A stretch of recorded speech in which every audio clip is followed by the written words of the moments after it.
Le travail sur l'estime de soi, bon, il y a mille et une façons de le faire, mais sans doute qu'il y a trois grands dossiers à aborder. Il y a le travail sur soi, le rapport à soi plutôt, le rapport aux autres et le rapport à l'action. Dans le rapport à soi, il y a effectivement commencé par poser un regard plus objectif sur soi-même. Souvent, les gens qui ont de la mésestime pour eux, qui ne s'estiment pas suffisamment, ils sont très sévères avec eux-mêmes. Quand on leur demande de dresser comme ça spontanément la liste de leurs qualités et de leurs défauts, ben, beaucoup plus de défauts vont leur venir à l'esprit que ne vont leur venir à l'esprit des qualités. Donc ça se travaille. Ça se travaille en, c'est la psychologie positive qui nous montre l'efficacité de ce type de travail, en prenant l'habitude de se rappeler régulièrement, voire de l'écrire, ce qu'on a fait de bien, ce qu'on sait faire de bien, de lister nos qualités, etc. D'ailleurs, on a des études très intéressantes en sociologie sur qu'est-ce qui nous rend quelqu'un de sympathique.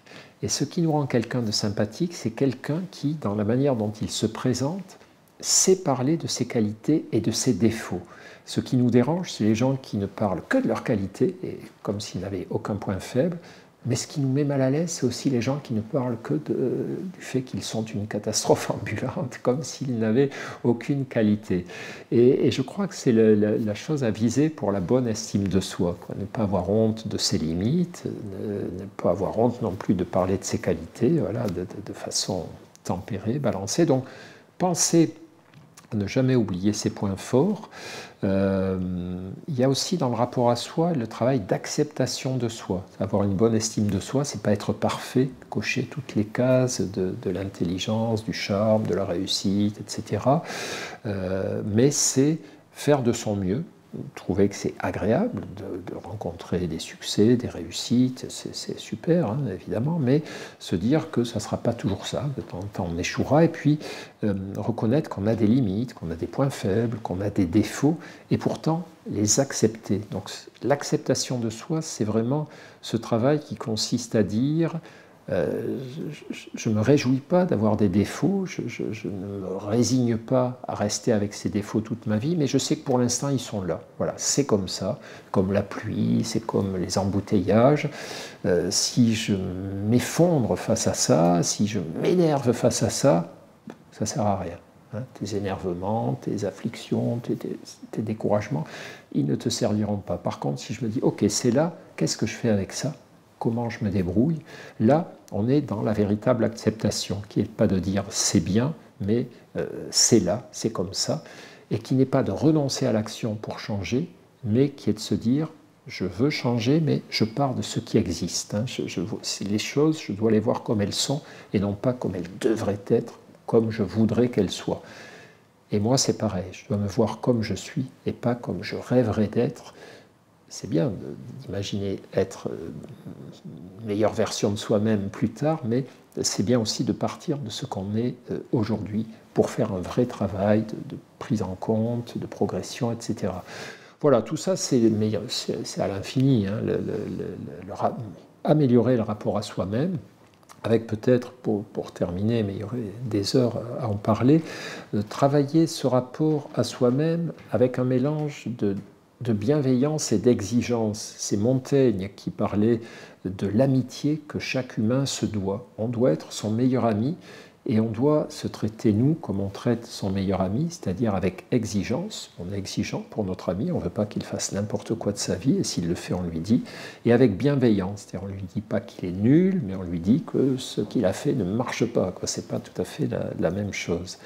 Après, il y a le rapport aux autres. Ce qu'on sait aujourd'hui, c'est qu'une bonne estime de soi a besoin des autres. On ne peut pas uniquement cultiver ses forces, ses ressources internes tout seul. On a des tas d'études qui nous montrent qu'on se sent beaucoup plus fort quand les gens qu'on aime sont des ressources disponibles à nos côtés. Il y a une petite étude dont j'aime beaucoup parler qui est vous faites venir des volontaires au labo, puis vous leur demandez d'estimer la hauteur d'une montagne. Et on voit que s'ils sont accompagnés d'un ami ou d'une amie qui est une personne de confiance pour eux, ben ils estiment toujours la montagne un peu moins haute. Le fait de pouvoir compter sur les autres fait que les obstacles nous paraissent moins insurmontables. Et donc on sait aujourd'hui que la bonne estime de soi, c'est pas moi seul, c'est je fais de mon mieux et je sais, quand je suis en difficulté, demander de l'aide aux autres. Ça aussi, c'est un symptôme d'une mauvaise estime de soi que d'avoir honte de demander de l'aide. C'est vraiment quelque chose de logique. Je donne de l'aide, je reçois de l'aide, et dans cette interdépendance, l'estime de soi se renforce. Et puis aussi, il y a le respect des autres. On s'aperçoit que les personnes narcissiques, qui ont une estime de soi très haute, mais avec un sentiment de supériorité, de petit mépris pour les autres personnes, eh bien, l'estime qu'elles ont pour elles-mêmes est certes haute, mais très fragile, très stressée. Ils ont toujours peur de ne pas être à la hauteur, de se faire piquer la place de personnes admirées ou de personnes réussissantes, parce qu'ils ont oublié que ce lien social est quelque chose qui renforce l'estime de soi au lieu de l'affaiblir. Et puis le dernier point, c'est le rapport à l'action. Si je veux changer, si j'ai des problèmes dans le rapport que j'ai à moi-même, des problèmes d'estime de soi, c'est très important d'appliquer cette phrase de Sioran là qu'on évoquait, c'est-à-dire me dire tu ne peux progresser qu'en essayant, tu ne peux progresser qu'en tentant.